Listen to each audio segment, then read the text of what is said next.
Dans le petit monde des montres connectées, il n'y a pas que l'Apple Watch. Il y a également des alternatives plus abordables et avec une meilleure autonomie. On en parle tout de suite.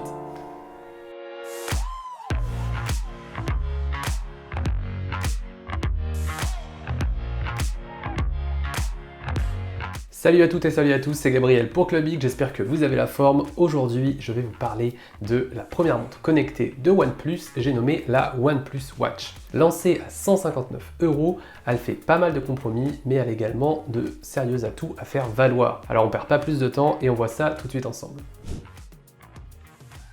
Et on commence bien sûr par le design de la montre qui, il faut l'avouer, est assez réussi.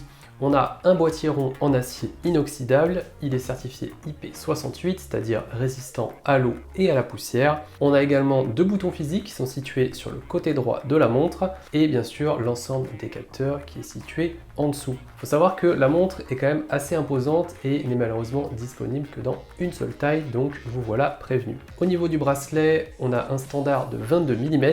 Concrètement, ça veut dire que vous allez pouvoir changer le bracelet de la OnePlus Watch avec d'autres bracelets standards, donc ça c'est plutôt une bonne nouvelle. La montre par défaut est livrée avec un bracelet en caoutchouc, donc toujours de 22 mm, avec un système de fixation qui est un peu déroutant au début, mais on finit par s'y faire et c'est assez confortable une fois qu'on l'a autour du poignet. Un mot sur l'écran de cette OnePlus Watch qui est d'excellente facture.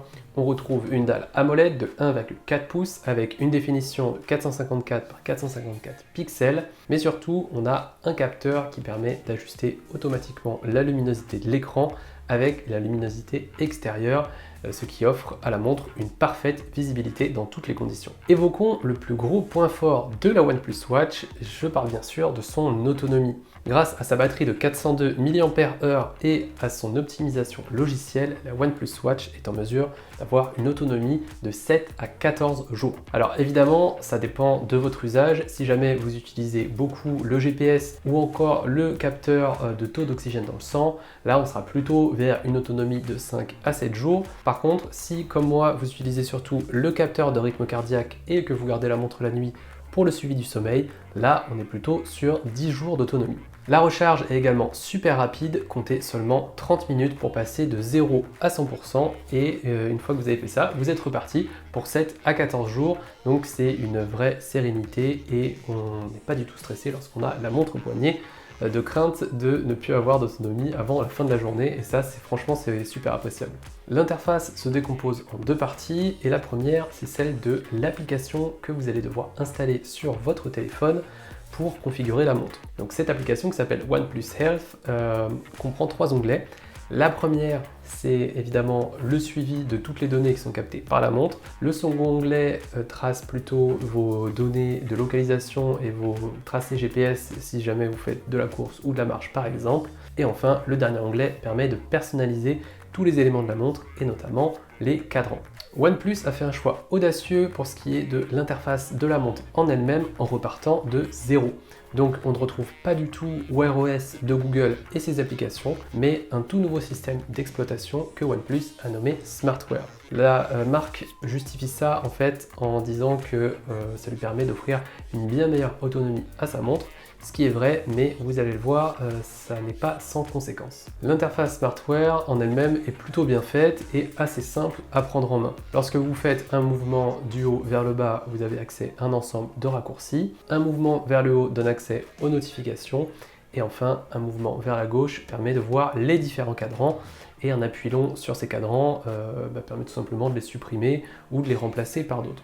Donc là-dessus, c'est plutôt bien fait, c'est fluide, c'est assez intuitif à prendre en main.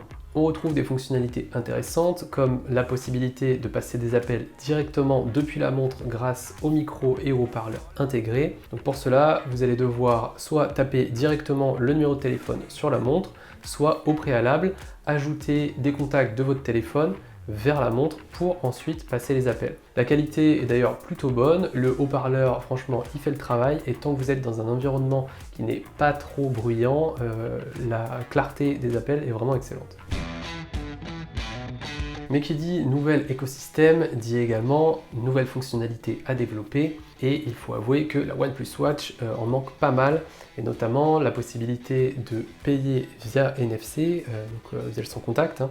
Ça c'est pas présent. On n'a également pas d'assistant vocal, on n'a pas de mode Always on Display pour afficher l'heure en permanence, même si OnePlus a promis que ça arriverait via une mise à jour, et on n'a également pas de mode taper pour réveiller, donc si jamais vous voulez allumer l'écran rapidement, vous ne pouvez pas tapoter dessus, vous allez forcément devoir passer par le bouton physique ou faire un mouvement de poignet. Mais ce qui manque le plus à Smartwear, c'est sans doute les applications.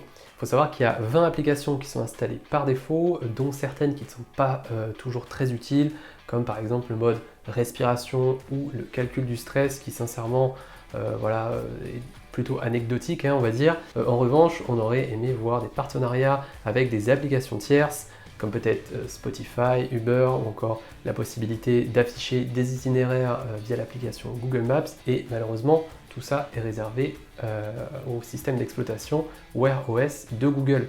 Donc là-dessus, OnePlus a clairement un manque et va devoir soit développer des partenariats stratégiques, soit créer son propre écosystème, comme a pu le faire par exemple Samsung.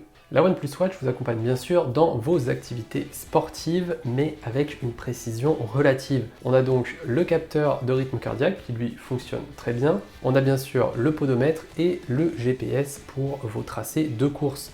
Mais ces deux derniers manquent un peu de précision et on a quand même constaté une différence avec les trackers et les montres les plus précis du marché. Donc si jamais pour vous les données sportives ont une grande importance, peut-être que la OnePlus Watch n'est pas à privilégier.